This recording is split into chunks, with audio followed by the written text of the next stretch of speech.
సినిమాల్లో trend set చేయాలన్నా లేదా ట్రెండ్ని బ్రేక్ చేయాలన్నా అది పవన్ కళ్యాణ్కి మాత్రమే సాధ్యం అంటారు సినీ ప్రముఖులు. పవన్ కళ్యాణ్ సినిమాల్లో ట్రెండ్ని క్రియేట్ చేయగలిగారు, కానీ రాజకీయాల్లో ఎందుకు వెనకంజలో ఉన్నారు? 2014 ఎన్నికలకు ముందు పార్టీ పెట్టిన పవన్ కళ్యాణ్ అసలు ఎందుకు పార్టీ పెట్టారు అనే దానిపై ఒక స్పష్టత అభిమానులకు కానీ జనసేన పార్టీని నమ్ముకున్న వారికి కానీ అప్పుడు ఇవ్వలేదు, ఇప్పటికీ కూడా ఇవ్వలేదు. 25 ఏళ్ల సుదీర్ఘ భవిష్యత్తు కోసం అంటూ పవన్ కళ్యాణ్ అప్పట్లో వ్యాఖ్యలు చేశారు. 25 ఏళ్ల భవిష్యత్తు కోసం అని పవన్ చేసిన వ్యాఖ్యలను చూసి చాలామంది ఆశ్చర్యం వ్యక్తం చేశారు. ప్రశ్నించడం కోసమే పార్టీ పెట్టా అంటూ పవన్ కళ్యాణ్ చేసిన వ్యాఖ్యలు చాలా వరకు ఆశ్చర్యంగానే ఉన్నాయి.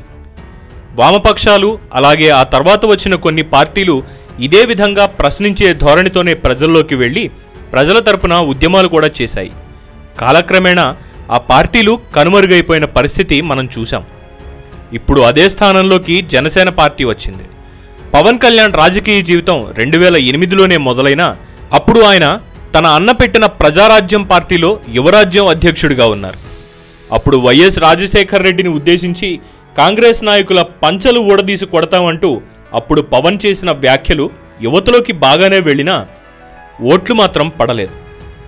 ఆ తర్వాత ప్రజారాజ్యం పార్టీ కనుమరుగైపోయింది.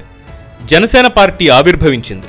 పవన్ కళ్యాణ్లో ఉన్న దూకుడు చాలా వరకు కూడా పార్టీని ముందుకు నడిపిస్తుంది అని అందరూ భావించారు. తెలుగుదేశం పార్టీ, బీజేపీ కూటమికి మద్దతు ఇచ్చిన పవన్ కళ్యాణ్ ఆ తరువాత దాదాపుగా రాజకీయాలకు దూరంగా ఉంటూ వరుసగా సినిమాలు చేస్తూ వచ్చారు. 2018లో అజ్ఞాతవాసి సినిమా ఫ్లాప్ అవ్వడం, ఆ తరువాత ఆయన రాజకీయాల్లోకి వచ్చి ప్రభుత్వాన్ని ఏపీలో తిట్టడం మనం చూసాం.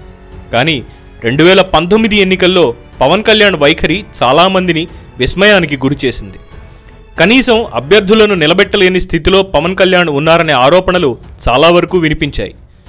సాధారణంగా రాజకీయ పార్టీల అధినేతలు కులాల విషయంలో చాలా వరకు జాగ్రత్తగా వ్యవహరించాలి, కానీ పవన్ కళ్యాణ్ మాత్రం అందుకు పూర్తి భిన్నంగా వ్యవహరించారు. కాపు సామాజిక వర్గం అనే విషయాన్ని పలు సందర్భాల్లో పవన్ కళ్యాణ్ పదే పదే చెప్పుకోవడం అప్పట్లో హైలైట్ అయింది. దీనితో కాపు సామాజిక వర్గంలో ఉన్న యువత మాత్రమే పవన్ కళ్యాణ్ వెంట నడిచారు, కానీ మరొకరు నడవడానికి అంతగా ఆసక్తి చూపించలేదు. ఆయన ప్రసంగాలు చూసి ఊగిపోయిన యువత పవన్ అంటే ప్రాణం ఇస్తాం, జగనన్నకు ఓటేస్తాం అనే నినాదం కూడా అప్పట్లో చాలా ఇబ్బంది పెట్టింది.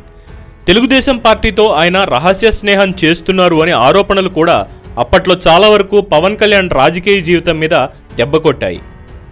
ఇప్పుడు మళ్ళీ ఆయన రాజకీయాల్లో క్రియాశీలకంగా మారడానికి ప్రయత్నం చేస్తున్నారు. ఈ క్రమంలోనే 2019 ఎన్నికల తర్వాత రాష్ట్ర ప్రభుత్వాన్ని టార్గెట్ చేసి రాష్ట్ర వ్యాప్తంగా పర్యటనలు కూడా చేశారు. సీఎం జగన్పై ఆయన చేసిన విమర్శలు అప్పట్లో హాట్ టాపిక్ అయ్యాయి. అయితే ఆ తర్వాత బీజేపీతో పొత్తుకు వెళ్లడం, బీజేపీతో కలిసి పోరాడతాం, 2024 ఎన్నికల్లో బీజేపీతో కలిసి అధికారంలోకి వస్తామంటూ పవన్ కళ్యాణ్ కొన్ని వ్యాఖ్యలు చేశారు. కానీ పవన్ కళ్యాణ్ చేసిన వ్యాఖ్యల వెనుక ఏ విధంగా కూడా లాజిక్ అనేది లేదు అనే విషయం స్పష్టంగా అర్థమైంది. ఆంధ్రప్రదేశ్లో బీజేపీ పేరు వింటే చాలామందికి పైకి చెప్పలేని కోపం ఉంది. కాంగ్రెస్ విభజించే నాశనం చేస్తే బీజేపీ మాట ఇచ్చి మోసం చేసింది అనే బాధ ఏపీలో ఎక్కువగా ఉంది. దీనితో పవన్ కళ్యాణ్ బీజేపీతో కలిసి వెళ్లడం అనేది ఒక రకంగా రాజకీయంగా ఆత్మహత్య చేసుకున్నట్టే. ఈ తప్పు ఆయన రాజకీయ జీవితాన్ని బాగా ప్రభావితం చేసే అవకాశం ఉంది. సొంతంగా పోరాడే శక్తి లేనప్పుడు రాజకీయాల్లో ఉండకూడదంటారు. నిరంతరం ప్రజల మధ్య ఉండాల్సిన వ్యక్తి ప్రస్తుతం వరుసగా 4-5 సినిమాలు లైన్లో పెట్టారనే విమర్శలు వినిపిస్తున్నాయి. ఈ సినిమాలన్నీ పూర్తయ్యేసరికి 2024 అవుతుంది. ఆ టైంలో ఎన్నికలకు మళ్లీ వచ్చి ఒక సామాజిక వర్గం ఎక్కువగా ఉన్న ప్రాంతాల్లో ప్రసంగాలు చేసి పోటీ చేస్తే పవన్ కళ్యాణ్ని సొంత సామాజిక వర్గం కూడా ఆదరించే అవకాశం లేదు. పవన్ కళ్యాణ్కు నిలకడ లేదు అనే వ్యాఖ్యలు ఎప్పటి నుంచో మనం వింటున్నాం. ఇప్పుడు ఆయన వైఖరి చూస్తే అదే విషయం స్పష్టంగా అర్థమవుతుంది.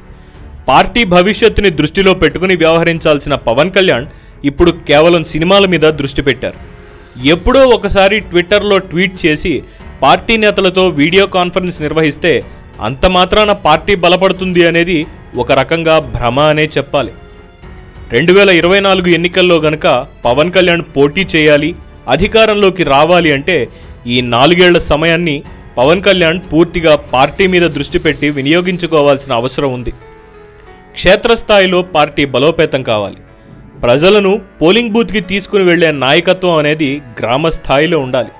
అప్పుడే జనసేన, వైసీపీ, తెలుగుదేశం పార్టీలని ఓడించగలుగుతుంది. అలా చేయకుండా పవన్ కళ్యాణ్ బీజేపీతో పొత్తు పెట్టుకుని 2024 అధికారంలో వస్తామని ప్రకటన చేయడం ఖచ్చితంగా భ్రమే. బీజేపీ క్షేత్రస్థాయిలో ఉన్న బలం పవన్ కళ్యాణ్కి ఏమాత్రం కూడా ఉపయోగపడదు. కాబట్టి ఆ పార్టీ విషయంలో ఆయన ఇప్పటికైనా సరే ఒక స్పష్టత ఇచ్చి ముందుకు వెళ్ళకపోతే ఆయన రాజకీయ భవిష్యత్తు ప్రశ్నార్థకమే.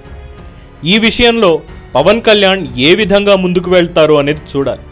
పవన్ కళ్యాణ్ పోటీ చేసిన భీమవరం, గాజువాకలో దాదాపు 80% పైగా కాపు ఓటు బ్యాంకు ఎక్కువగా ఉంది. కాబట్టి పవన్ కళ్యాణ్ని కాపు సామాజిక వర్గంలో ఉండే ప్రతినిధిగానే చాలామంది చూసి గత ఏడాది జరిగిన ఎన్నికల్లో ఓట్లు వేయలేదు. కాబట్టి పవన్ కళ్యాణ్ అలాంటి ఆత్మరక్షణ ధోరణి అనేది వదిలేస్తే బాగుంటుంది అనే భావన చాలామందిలో వ్యక్తమవుతోంది. కానీ పవన్ కళ్యాణ్ లాంటి భావజాలం కలిగిన వ్యక్తి ప్రస్తుతం ఆంధ్రప్రదేశ్కి అవసరం.